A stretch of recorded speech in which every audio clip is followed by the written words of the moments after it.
The Fall, Chapter 3. Now the serpent was more crafty than any other beast of the field that the Lord God had made. He said to the woman, "Did God actually say, 'You shall not eat of any tree in the garden?'"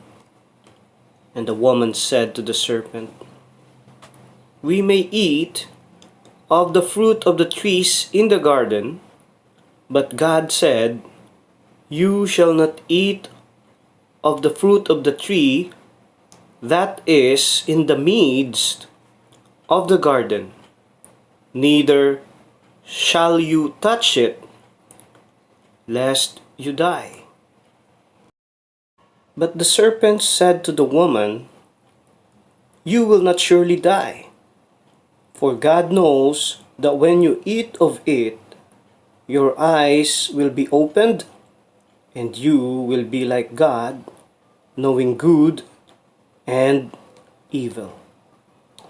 So when the woman saw that the tree was good for food, and that it was a delight to the eyes, and that the tree was to be desired to make one wise, she took of its fruit and ate.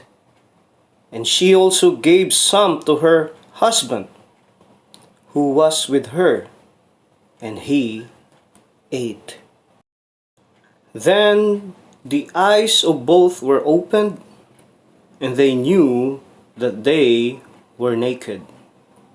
And they sewed fig leaves together and made themselves loincloths.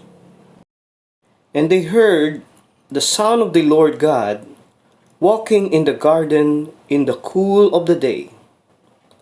And the man and his wife hid themselves from the presence of the Lord God among the trees of the garden. But the Lord God called to the man and said to him, "Where are you?" And he said, "I heard the sound of you in the garden, and I was afraid because I was naked, and I hid myself." He said, "Who told you that you were naked? Have you eaten of the tree of which I commanded you not to eat?" The man said, "The woman whom you gave to be with me, she gave me fruit of the tree, and I ate." Then the Lord God said to the woman, "What is this that you have done?" The woman said, "The serpent deceived me, and I ate." The Lord God said to the serpent, "Because you have done this, cursed are you above all livestock and above all beasts of the field. On your belly you shall go, and dust you shall eat all the days of your life. I will put enmity between you and the woman, and between your offspring and her offspring. He shall bruise your head, and you shall bruise his heel." To the woman he said, "I will surely multiply your pain in childbearing. In pain you shall bring forth children.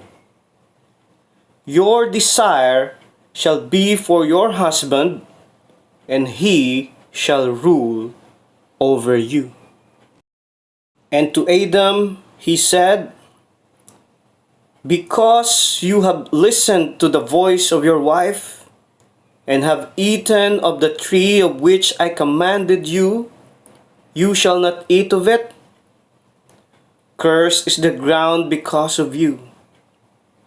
In pain you shall eat of it all the days of your life. Thorns and thistles it shall bring forth for you. And you shall eat the plants of the field. By the sweat of your face you shall eat bread, till you return to the ground, for out of it you were taken, for you are dust, and to dust you shall return. The man called his wife's name Eve, because she was the mother of all living. And the Lord God made for Adam and for his wife garments of skins and clothed them. Then the Lord God said, Behold, the man has become like one of us in knowing good and evil. Now, lest he reach out his hand and take also of the tree of life and eat and live forever. Therefore the Lord God sent him out from the Garden of Eden to work the ground from which he was taken. He drove out the man, and at the east of the Garden of Eden he placed the cherubim and a flaming sword that turned every way to guard the way to the tree of life.